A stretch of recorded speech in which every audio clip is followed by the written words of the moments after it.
Bonjour à tous, bienvenue aujourd'hui dans la première vidéo de la chaîne, j'espère que vous allez bien. Donc on se retrouve aujourd'hui, comme vous l'avez vu dans le titre, pour une vidéo qui va parler de la Snyder Cut. J'espère que ça va vous plaire, bonne vidéo. Vous retrouverez en description un lien vers un blog d'un ami qui a tout répertorié avec des images, des textes et tout, il a tout répertorié du mouvement. Il a tout expliqué, c'est super bien expliqué, je vous laisserai aller jeter un œil. Et n'hésitez pas à commenter sur son blog pour lui dire ce que vous en pensez. Allez, on commence tout de suite.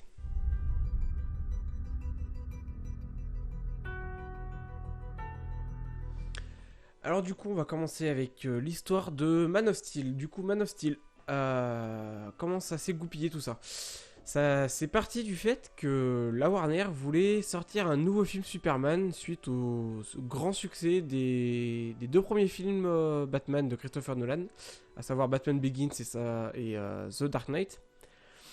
Donc ce que je parle là, ça se déroule en à peu près 2010. À peu près 2010. Donc à ce moment-là, la Warner demande du coup annonce du coup vouloir faire un nouveau film Superman et Geoff Johns, un écrivain de DC Comics, propose un écrivain de DC, et du coup Geoff Johns, un écrivain de DC Comics, propose un script à la Warner, mais elle préfère contacter plutôt Christopher Nolan pour lui demander de le faire, qui lui redirige directement vers Zack Snyder. Zack Snyder qui avait au préalable réalisé pour la Warner Zack Snyder qui avait lui au préalable réalisé pour la Warner Watchmen. Donc du coup, Geoff Johns l'a un peu en travers de la gorge le fait que son script Superman était rejeté en faveur de en faveur de la direction de Zack Snyder. Zack Snyder du coup lui écrit son script pour Superman pour faire son film du coup qui s'appellera Man of Steel comme on le sait tous. Donc c'est à partir de ce moment-là que ça se goupille un peu en backstage par rapport à Geoff Johns qui commence un peu... qui est un peu mauvaise. Donc Man of Steel se déroule sans accroc. Il sort au cinéma en juin 2013, ramasse au box-office mondial 600 millions de dollars, ce qui est quand même plutôt pas mal. Il remet Superman au goût du jour, lui enlève le fameux slip rouge qu'on avait vu depuis toujours dans toutes les apparitions de Superman à l'écran. Il adapte le personnage au temps moderne. C'est pas juste le gentil petit boy scout qui sauve des chats dans des arbres. Il se retrouve confronté à de vrais problèmes de la vie de tous les jours. C'est un film qui divise à sa sortie, divise au niveau des fans, divise au niveau du public, mais reste quand même majoritairement apprécié du grand public à son sortie. Donc à ce moment-là, l'univers de Zack Snyder au cinéma commence bien, plutôt bien, côté Warner, côté public, tout se goupille plutôt bien. Du coup, ce film ouvre directement sur une suite que l'on nomme Batman vs Superman, l'aube de la justice.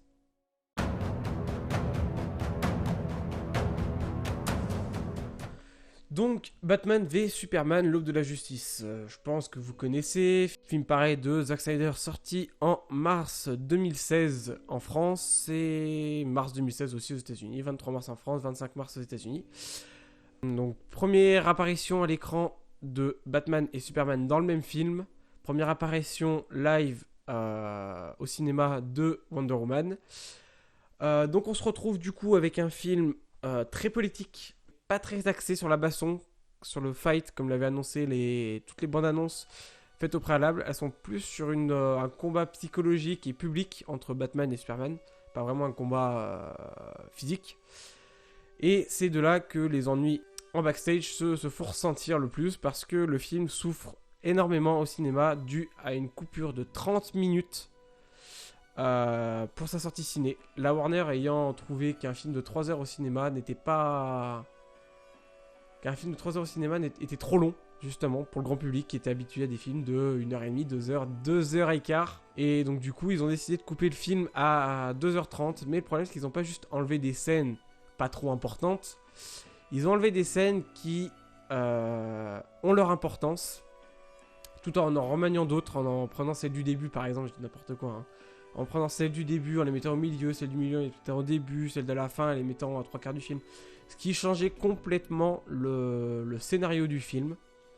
Et du coup, on se retrouvait avec un peu un brouillon. On savait pas trop où ça allait, on savait pas trop. On savait comment ça commençait, on savait comment ça finissait, mais on savait pas comment ça se goupillait entre temps. Du coup, tout ça est dû en fait à la Warner qui voulait aussi pouvoir rivaliser avec le concurrent direct, c'est-à-dire le MCU, Marvel directement, qui eux sortaient des films déjà qui cartonnaient. Ils sortaient un film, c'était le milliard de dollars assuré, c'était des succès sur succès, c'était une machine à argent, et la Warner ne voyait que par l'argent. Ce qui est en soi normal pour une entreprise, mais ça peut mener à des choses très mauvaises, comme on va le voir par la suite. Du coup, on se retrouve avec un film de 2h30, très cafouillis niveau scénario, niveau histoire, ce qui fait que du coup, les critiques le descendent à foison. Il se fait descendre, il se retrouve avec un score de 28% sur Rotten Tomatoes. Bon, je sais que Rotten Tomatoes, c'est pas une référence en la matière, mais ça prouve quand même que le public en lui-même avait pas spécialement apprécié le film, et donc du coup, on se retrouve avec des critiques très négatives, la Warner qui commence à prendre en compte plus les critiques que les fans, parce que les fans, eux, avaient apprécié le film en grande majorité. Forcément, un film ne peut pas être parfait, ne peut pas plaire à tout le monde, mais on va dire 8 personnes sur 10 avaient apprécié le film. Suite à la sortie ciné du coup et les nombreuses critiques, la Warner a décidé de sortir du coup en Blu-ray la version ultime de 3 heures. Version ultime qui corrige beaucoup de défauts de la version ciné. Toutes les scènes sont replacées dans le bon ordre, on comprend beaucoup mieux le scénario que Zack Snyder voulait nous raconter. C'est beaucoup plus logique, beaucoup plus direct, on comprend beaucoup mieux. On se retrouve pas avec du cafouillis dans tous les sens, à se dire ah ouais ça c'est ça parce que ça. Là on comprend tout de A à Z. Il n'y a pas de gros problème de compréhension. Donc on se retrouve avec cette ultime édition, mais les critiques descendent quand même le film. Ils le descendent. Pourquoi? On ne sait pas, parce que ça ne leur plaît pas, parce que c'est trop dark, parce que c'est pas assez de fight, parce que c'est trop de fight, il y en a qui se décident pas, ils savent pas. C'est, voilà, les critiques sont assez, sont dispersées dans leurs opinions négatives. Et on se retrouve du coup avec une Warner qui ne sait pas quoi faire, qui veut plaire plutôt aux critiques plutôt qu'à ses fans. Et du coup commence à faire de grosses bêtises qu'on va voir juste tout de suite.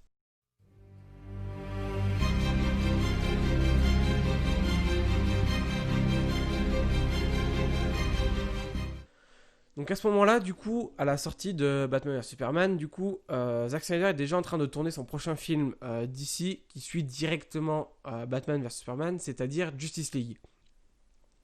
Justice League est le premier film live-action réunissant l'équipe Justice League au cinéma. C'est la première fois qu'on va voir Flash, Batman, Superman, Wonder Woman, Aquaman et Cyborg dans le même film. C'est aussi, du coup, le parfait adversaire au film Avengers, le plus gros succès à ce moment-là du concurrent Marvel. Donc la Warner a très peur de se foirer là-dessus et veut absolument réussir à concurrencer l'adversaire.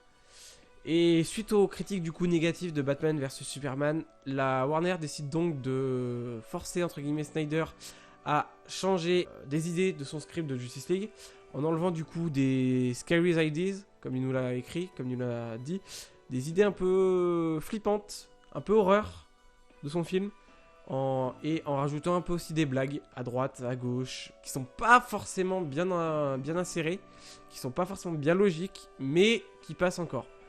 Ces fameuses blagues-là sont écrites par Geoff Johns, lui qui avait eu son scénario, enfin son script de Superman refusé en 2010-2011 à peu près, par la Warner, et qu'il avait donc un peu mauvaise envers Snyder. Il en profite donc du coup pour essayer de défaire un peu cette machine qui s'est lancée, et du coup il se retrouve derrière à réécrire le scénario encore et encore et encore, jusqu'à changer presque complètement le scénario que Chris Terrio avait écrit au début.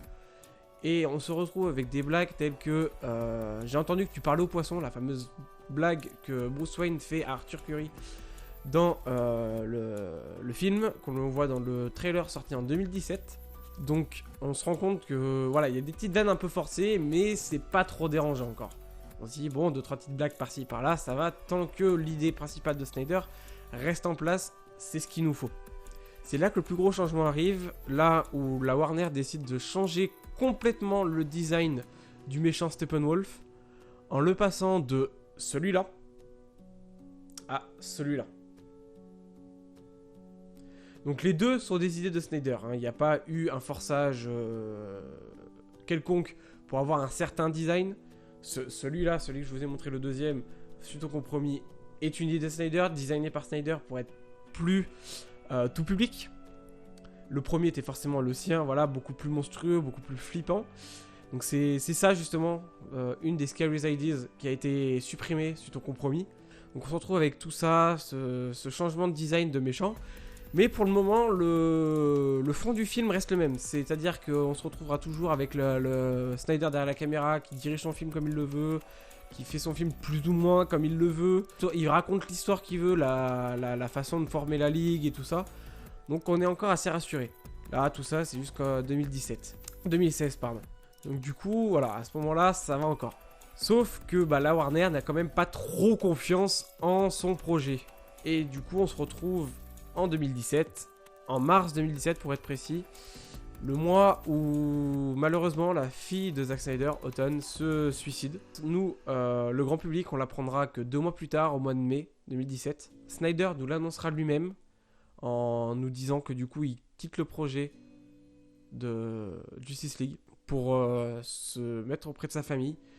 Il a essayé pendant 2 mois de se mettre la tête dans le travail pour se changer les idées, mais il n'y arrivait pas, il ne faisait que de penser au deuil de sa fille, ce qui est tout à fait normal. Et c'est à partir de là que la Warner a commencé à faire des coups de... On se retrouve donc en mai 2017, Snyder est parti. On nous annonce que Joss Whedon prendra sa place pour finir son film, tout en respectant sa vision. Il ne manquait que quelques scènes, c'est ce que Toby Emmerich nous a dit. Mais le film collera à la vision de Snyder. Ce sera son film. Il n'y aura pas de gros changements. C'est ce que la Warner nous a dit. Il faut savoir qu'à la base, Zack Snyder avait demandé à la Warner de décaler le film, qu'il puisse se changer les idées. Donc décaler la sortie du film en 2018.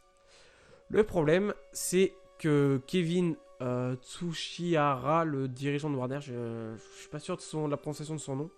Enfin, lui, je vous mets une photo ici, voilà, comme ça au moins vous êtes sûr. Il est juste là. Lui... John Berg et Toby Emmerich, comme c'était leur dernière année, ils savaient qu'ils allaient se faire envoyer puisque la Warner était sur le point de se faire acheter par AT&T. Ils savaient qu'ils allaient être envoyés, ils n'ont pas voulu décaler le film pour pouvoir toucher les bonus du film. Ils ont donc forcé la sortie du film jusqu'en novembre 2017. Et c'est donc là qu'on s'est retrouvé du coup avec les fameux reshoots de été 2017 avec Joss Whedon qui reshootera 80% du film. Il aura réécrit 80 pages du script sur 120, ce qui équivaut donc à 80 minutes sur 120 minutes, ce qui est énorme. On se retrouve avec aussi le fameux Henry Cavill et sa fameuse moustache en CGI, un Batman plus bouffi, un peu plus gros, un Ben Affleck qui était en dépression à ce moment-là, suite à son divorce et suite à une désintox pour son problème d'alcool. Il aura pris du poids, entré en dépression, il n'est pas bien, et il se retrouve du coup sur un tournage qui ne lui plaît pas, puisque Snyder n'est plus là. Il a adoré la vision de Snyder, et il ne la retrouve plus. Dans les reshoots qu'ils sont en train de faire, il ne retrouve plus cette vision, il retrouve une vision dénaturée, au plus haut point, avec des blagues à droite à gauche. Un Batman que l'on voyait dans The Batman vs Superman, assez violent, assez impactant quand même visuellement quand on le voyait à l'écran. Qui se retrouve là à être bouffi, à pas savoir bouger et à juste savoir faire des blagues en fait. Et donc du coup après on se retrouve en septembre, août, fin des reshoots, on nous annonce que le film est fini. Il a été montré en septembre 2017 à la Warner qui ont accepté le film disant que c'était beaucoup mieux que la version de Zack Snyder, qu'on aurait un très bon film au cinéma, qu'on aurait de quoi se faire plaisir, ce qui nous rassurait nous à l'époque. On était contents, on se disait bon ok le film Justice League va être cool. Et on se retrouve 2 mois et demi plus tard, le 17 novembre 2017, 15 novembre en France, devant c'est même pas un film, c'est un Frankenstein le truc. Il a été charcuté dans tous les sens, remonté dans tous les sens, avec des reshoots en veux-tu, en voilà, des blagues à droite à gauche, qui font que le film... on sent directement que c'est pas du Snyder en fait. Dès le départ, la première scène avec le fameux Superman CGI qui est l'opening du film... le fameux Superman en CGI avec sa bouche toute dégueulasse. On sait que de là, c'est pas du film Snyder, mais quand on est devant le film, on a quand même envie de se dire, je vais l'aimer ce film. Je vais l'aimer, mais on n'y arrive pas. On n'arrive pas à l'aimer. Après, s'il y en a certains d'entre vous qui ont aimé le film, tant mieux pour vous. Je vais pas venir vous dire de changer votre avis ou vous dire que vous avez un avis de merde. Tant mieux pour vous. Ça vous fait un film de plus à regarder, je suis content pour vous. Si vous aimez le film, regardez-le, faites-vous plaisir. Si vous l'aimez pas comme moi, eh ben écoutez, vous êtes sûrement au courant de tout ce qui s'est passé après. Donc ouais, on se retrouve avec un film pas ouf, qui déçoit énormément. On se rend compte que la Warner nous a menti pendant plus de 6 mois, en nous disant que oui, ce serait le même film que Snyder avait voulu. Alors que pas du tout. Ils nous ont vendu des trailers assez sombres, assez violents, et on retrouve rien de tout ça dans le film. C'est juste un vol. C'est du vol en fait ce qu'ils ont fait. Ils ont pris son film, ils l'ont complètement modifié, ils l'ont vendu comme étant son film, mais en fait c'est un autre film. Et du coup on se retrouve avec un truc dont on voulait pas en fait. C'est pas ça qu'on voulait nous. Et c'est à partir de là du coup que les gens ont compris qu'il y avait eu un souci avec ce film. Et que du coup il y avait une vraie version du film. C'est là qu'on se retrouve une semaine et demie à peu près plus tard, avec ce fameux tweet. Du coup, le premier à sortir hashtag release the Snyder Cut. En fin novembre, pardon. Le premier tweet à sortir qui lance du coup le mouvement. Peu de temps après ça, on se retrouve avec une pétition qui se lance. Et après des mouvements de fans qui se lancent sur Twitter à partager le hashtag dans tous les sens. Pour histoire de le faire monter en tendance, que les gens le remarquent. Ça fait ça pendant 2 ans et demi. Agrémenter tout ça par des photos que Snyder partage de sa version à lui, en noir et blanc. Ce qui nous donne encore plus envie de la voir. Et on se retrouve, du coup, en novembre 2019, 2 ans plus tard, le 17 novembre, date d'anniversaire de la sortie du film. Et là, on lance le grand mouvement, pareil, comme on avait fait chaque année, comme on avait fait en 2018 aussi, le 17 novembre. Un mouvement, hashtag release the Snyder Cut sur Twitter. On partage le hashtag et on essaie d'atteindre des sommets. Sauf que là, on a atteint des gros sommets. On a atteint plus d'1 million de tweets. Et une possibilité de partage, de vues par des gens qui s'élevait à des milliards. Bon, après, c'est l'algorithme Twitter qui est pas forcément bien ouf. Mais ça s'élevait quand même très haut. Et on rajoute à ça par-dessus le fait que Ben Affleck et Gal Gadot ont tous les deux tweeté le hashtag ce jour-là, tout en étant retweeté par Snyder, qui lui n'était plus actif sur Twitter depuis bien longtemps, mais sur un autre réseau social, Vero, qui est une sorte de Instagram. Pour ceux qui connaissent pas, c'est une sorte d'Instagram. Si vous voulez, vous partagez des photos avec des textes, les gens like et commentent, voilà, c'est à peu près la même chose qu'Instagram. Il était dessus depuis plusieurs années, et là il revient pour la première fois pour RT ces deux tweets, retweeter ces 2 tweets de Ben Affleck et de Gal Gadot. Ce qui donne de l'espoir, ce qui donne quand même une grande poussée dans le mouvement. Et après, c'est là que tout du coup s'enchaîne. Il y a une rumeur entre guillemets qui court, comme quoi le lendemain matin, donc le 18 au matin, Toby Emmerich aurait appelé Zack Snyder en lui disant comme quoi les fans la voulaient vraiment cette version, et que du coup la Warner serait prêt à travailler dessus pour la faire. Et on n'a aucune confirmation à ce moment-là. Là, on se retrouve du coup fin 2019 avec des gros doutes. Voilà, on est content, on a fait 1 million de tweets, mais on n'a aucune confirmation, on n'a même pas un petit indice sur si elle va sortir. Jusqu'en fin décembre 2019, période de Noël, Zack Snyder commence à partager des photos, pareil, il continue à partager ses photos de la Snyder Cut, tout en ayant des petites citations du film Excalibur, son film préféré, pour ceux qui ne le savaient pas, avec des citations du passage dans le film où Perceval trouve le Saint Graal. Et du coup, il nous fait comprendre que la Snyder Cut en fait est le Saint Graal, que nous on est Perceval, et qu'il faut qu'on continue comme ça et qu'on va la voir justement. Je vous mets les photos de toute façon sur l'écran, vous les mettrez dans l'ordre, seront dans l'ordre, vous aurez juste à vous regarderez. Donc il nous fait comprendre que du coup, on est sur la bonne voie, faut qu'on continue comme on va, et on va la voir. Et donc là, on a le gros doute. On se dit, ok, on a bien bossé, faut qu'on continue comme on y va, comme on y est, et on va le faire. Et quelques jours plus tard, Snyder partage un t-shirt à acheter sur le site Ink to the People, où tous les fonds seront reversés à American Foundation of Suicide Prevention. une société contre le suicide aux États-Unis, d'aide aux, aux suicidaires aux États-Unis. Et ils nous partagent ce t-shirt, pull et bonnet avec écrit Zack Snyder Justice League dessus. Voilà. Les logos des persos, tout du long sur les bras. Là, voilà, vous les avez tous. Sauf que on se dit que ces logos ne lui appartiennent pas. Il peut pas les utiliser comme il le veut. Il peut pas les prendre, les mettre sur un t-shirt et faire du profit avec. Même si ces profits sont pas reversés à lui, sont reversés à une association, il y a de l'argent qui est fait grâce à ces t-shirts. Donc on se dit, légalement, il n'a pas le droit. Et il ferait pas ça comme ça. Donc on se dit, la Warner a forcément accepté de prêter ses logos pour la vente de t-shirts, de prêter un nom, de faire de la pub pour un film qui n'existe pas, je vous le rappelle, hein, entre guillemets, de ce que les gens disent. Le film n'existe pas, la Snyder Cut n'existe pas, elle ne verra jamais le jour. Pourquoi du coup la Warner ferait la pub d'un film qui ne sortirait pas? C'est de là du coup on se dit, ok ça va se faire. Et là on arrive du coup en février 2020, pas eu plus de nouvelles que ça. C'est là que Snyder partage un concours à réaliser par ses fans, enfin même par tout le monde, par ses fans, par tout le monde. Un concours de dessin où les gens doivent du coup réaliser une photo, un montage, un design sur le film La Snyder Cut. Il y a un gros cadeau à gagner, c'est ce qu'il nous dit. Il nous laisse un mois pour le faire. Pendant un mois, du coup, les gens partagent à droite, à gauche leurs photos. On se retrouve avec des milliers et des milliers de photos, de dessins et tout. Et on se retrouve un mois plus tard. Snyder choisit son vainqueur, qui n'est nul d'autre que Victor KU, ou Mighty Pegasus sur Twitter, pour ceux qui suivent, vous devez en avoir entendu parler. Il gagne le concours avec cette photo. Et il gagne ceci. Vous vous dites, c'est un club de ciné, il a rien de spécial. C'est sympa, mais sans plus. Sauf que ce club de ciné, à l'arrière, il a un truc spécial.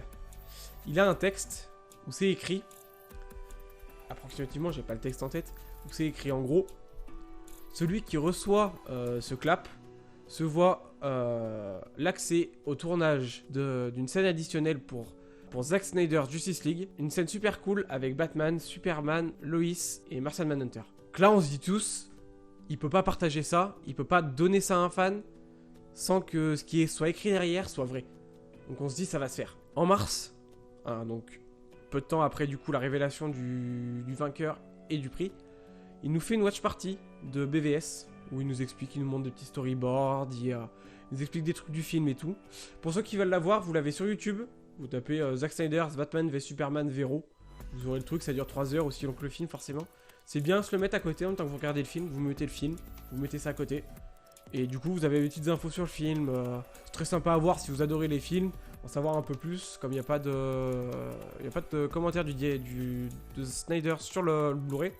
Ça en fait un, du coup c'est cool à savoir. Et à la fin du film, il nous dit, je sais pas ce qu'ils vont devenir ces gars. J'espère qu'ils forment une sorte de justice et ça coupe. Là ça coupe et on se dit tous que du coup en fait c'est que ça a bugué, mais non ça a pas bugué. C'était volontaire et c'était un tease encore. Bon là on se dit encore ok, il nous tease à fond, il y a forcément un truc qui va se passer. On arrive, donc à ce moment là, à peu près la période de watch party de BVS, il annonçait faire une watch party pareil mais pour Man of Steel en juin 2020 pour les 7 ans du film. On se dit, c'est cool, peut-être que là aussi, il va annoncer des trucs, voilà, peut-être nous faire encore un petit tease pour la Snyder Cut. On se dit, c'est cool, un petit watch party de Man of Steel, c'est cool. Donc, de mars à avril, il se passe pas grand-chose, enfin jusqu'à mi-avril, jusqu'à ce qu'on apprenne que Jason Kilar, un dirigeant de Hulu, qui soit parti de Hulu, justement, une plateforme de streaming aussi, une chaîne américaine, devienne le dirigeant de HBO Max. Jusque-là, rien de bien fou. Vous vous dites, ouais, bon, le gars, il a changé de boulot, c'est bien, quoi, tant mieux pour lui. Sauf que le truc, c'est que ce gars, dès que ça a été annoncé, il a commencé à liker des petits tweets en lui demandant de release the Snyder Cut, de sortir la Snyder Cut. Il like des petits tweets à droite à gauche, il nous fait plus ou moins comprendre qu'il est de notre côté, quoi. Lui, ça lui plairait de la sortir. Donc on se retrouve du coup avec ça, la sortie d'HBO Max le 23 ou le 24, et on se retrouve après du coup début mai. Là, début mai, on a la série animée Harley Quinn, je pense que certains d'entre vous connaissent, même regardent, où on a un fameux personnage qui apparaît avec un fameux t-shirt écrit Release the Snyder Cut. Une petite façon de faire un petit pic entre guillemets à nous, mais aussi en même temps en nous montrant que la Warner et tout ça nous accorde de l'importance. Parce que faut bien comprendre que ils mettent pas ça au hasard. C'est bien, c'est voulu de leur part, c'est vérifié. Si c'est mis dedans, c'est qu'il y a quelqu'un qui l'a voulu. Donc à ce moment-là, du coup, on se dit, ok, c'est cool, la Warner nous reconnaît comme étant de gros fans qui réclament quelque chose qu'ils peuvent nous offrir, mais on n'a encore aucune confirmation que la Snyder Cut arrive. On se retrouve du coup une semaine et demie plus tard. Snyder annonce que il avancera sa watch party de Man of Steel dans 4 jours, au lieu qu'elle soit mi-juin. Elle se retrouve le 20 mai 2020. Et il faut savoir que très peu de temps, quelques jours avant le 20 mai, les scoopers, médias et tout ça qui disaient que la Snyder Cut n'arriverait pas, qu'elle n'existait pas, tout ça, ont commencé soit à supprimer leurs tweets, soit à s'excuser et à dire que du coup ça allait arriver, ça allait se faire, et à faire des tweets positifs envers Snyder et la Snyder Cut. Donc là on se dit, ok, il y a quelque chose de gros qui arrive. Le 20 mai, on commence la watch party à 17h heure française, 9h heure US à Los Angeles. On se retrouve du coup en watch party, Véro sur un écran, Man of Steel sur un autre, tac, on est bien, on est posé. Le film commence, il nous explique 2-3 petits trucs, voilà. Je vous laisserai pareil, hein, vous l'avez aussi sur YouTube. Je crois aussi qu'elle est sous-titrée par un français. Batman vs Superman avait été sous-titrée, elle a été mise en ligne. Je suis pas sûr pour Man of Steel à vérifier, il me semble qu'il l'a fait, mais voilà, vous l'avez quand même sinon au pire en VO. Elle est sur YouTube, pareil, Man of Steel, Zack Snyder, Véro, vous l'aurez, y a pas de souci. Donc on se retrouve ce jour-là. On se dit, bon, il fait sa présentation, pareil, il a pas l'air de vouloir annoncer quelque chose, voilà, il se montre ses storyboards, il explique des trucs, voilà. Sauf qu'on remarque un petit truc en bas à droite de l'écran, c'est écrit Zoom. Donc Zoom, pour ceux qui connaissent pas, c'est un logiciel de réunion virtuelle, un peu à la Skype si vous voulez, mais qui sert plus à des fins professionnelles. Donc on voit ça, on se dit, c'est bizarre, si tu utilises ça en général, c'est que tu as quelqu'un qui est dans la conversation avec toi, qui va arriver, que tu vas le voir et tout. Bon, des gens ont commencé à dire, pour se rassurer entre guillemets, dire qu'en fait c'était juste pour éviter de surcharger les serveurs de Véro. On se dit, bon, on n'y prête plus trop attention, mais il y a quand même le petit doute qui subsiste. Le film passe tranquille, Deborah Snyder débarque à la fin du film. Sa femme, à Snyder, elle débarque, et elle passe la demi-heure de fin avec nous. Sauf que 10 minutes avant la fin du film, quelqu'un rentre dans le chat vidéo de Snyder, et cette personne n'est d'autre que Henry Cavill lui-même. Donc là, excitation au niveau des fans, folie sur Twitter, c'est la grande folie, c'est incroyable. On se retrouve avec du coup une grande possibilité d'annonce de la Snyder Cut. Il parle encore avec Henry Cavill, il parle du film, de comment Henry Cavill lui a abordé le film, qu'est-ce que ça lui a apporté dans la vie de tous les jours, tout ça. Et on se retrouve du coup environ une petite demi-heure quand même de discussion plus tard. Des fans débarquent sur le Zoom, avec Zack Snyder, Deborah Snyder et Henry Cavill. Des fans débarquent pour lui poser des questions.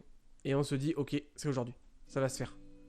Des fans débarquent, ils commencent à lui poser des questions sur comment était le tournage de Batman vs Superman, comment était le tournage de Man of Steel, comment est-ce qu'il a casté Henry Cavill, tout ça. Ce genre de questions. Vous les retrouverez de toute façon dans le live directement. Vous allez au passage à la fin, vous le trouverez toutes les questions qu'il y a. Et on arrive à la grande question. Danny Garcia, qui pose la grande question. Quand est-ce que vous allez sortir la Snyder Cut ? Elle demande ça à Zack Snyder. Tout le monde rigole, Snyder y compris. Et il répond, ça dépend pas de moi. Ce qui du coup, ça plombe du coup nos espoirs. On se dit, ok, bon bah c'est pas pour aujourd'hui quoi, c'était cool, mais bon. Il joue un peu avec nos nerfs quoi, il nous fait en mode, ouais, c'est pas de mon ressort. Si c'était de mon ressort, je l'aurais mis sur un disque dur, je prends ces mots. Je l'aurais mis sur un disque dur et je l'aurais posé dans les toilettes publiques pour que quelqu'un le récupère et le mette en ligne. Ou, voilà, il nous l'aurait déjà fait voir. Sauf que Henry Cavill, il nous fait plus ou moins comprendre que Snyder a quelque chose à nous montrer. Et il lui dit clairement, vas-y c'est bon, tu peux leur montrer un petit quelque chose quand il sort leur mettre quelque chose sous la dent. Et là Snyder regarde la caméra et nous dit, bon j'ai quelque chose à vous montrer mais je sais pas si c'est bien utile. Il tourne la caméra vers son écran où il regardait justement lui de son côté Man of Steel. Et là on voit apparaître ça. Zack Snyder's Justice League, seulement sur HBO Max en 2021. Là, c'est la folie. La Snyder Cut est annoncée après 2 ans et demi de combat. C'est un changement historique dans le cinéma. C'est du jamais vu. C'est incroyable. Et ouais, c'est la folie. C'est la folie même sur Twitter. On se retrouve avec le hashtag qui revient en tendance. Zack Snyder qui part en tendance. Justice League qui part en tendance. Enfin, c'est une folie monstre. C'est une folie monstre. Qui aurait cru il y a 2 ans et demi, enfin maintenant presque 3 ans à l'heure où je tourne cette vidéo, qu'on verrait un jour la Snyder Cut. Et surtout aussi proche de la sortie du premier film, de la version cinéma. Ce serait très bien pu sortir dans 20 ou 30 ans. Et dans quelques mois, on pourra se poser devant le film et le regarder. C'est juste incroyable. C'est tout bonnement, je suis fier d'avoir fait partie de cette communauté. Je suis fier d'en faire encore partie. J'espère que vous aussi, ceux qui en ont fait partie, vous en êtes fiers. J'espère que ceux qui nous rejoindront, vous en êtes fiers. Et j'espère que ceux aussi qui n'ont pas, qui étaient des haters entre guillemets au début, disant que la Snyder Cut n'arriverait pas, mais qui ont changé leur avis, sont heureux de l'avoir fait. Et voilà, je peux juste vous dire qu'on l'a fait quoi. On a fait un truc de fou, c'est de la folie, c'est du jamais vu. Et voilà, j'ai rien d'autre à dire là-dessus. Donc voilà, du coup, c'est la fin de la vidéo. Je ferai une autre vidéo, du coup, à la sortie du film. J'en ferai deux. J'en ferai une pour expliquer, du coup, ce qui s'est passé entre le 20 mai 2020 jusqu'à la sortie du film. Entre la DC Fandom, la photographie additionnelle qui est en train de se faire au moment où je tourne la vidéo, là. Au moment où je tourne la vidéo, ils sont en train de le faire. Donc, je ferai une vidéo là-dessus, sur le prochain trailer qui va sortir, du coup, sur les prochains trailers. Je réunirai, tourne une vidéo, et je ferai une deuxième vidéo après, sur un débrief, sur mon ressenti par rapport au film. Voilà, j'espère que la vidéo vous aura plu. N'hésitez pas du coup à lâcher un like si elle vous a plu, à vous abonner et à laisser un commentaire pour dire ce que vous en avez pensé. Allez, salut et à une prochaine fois.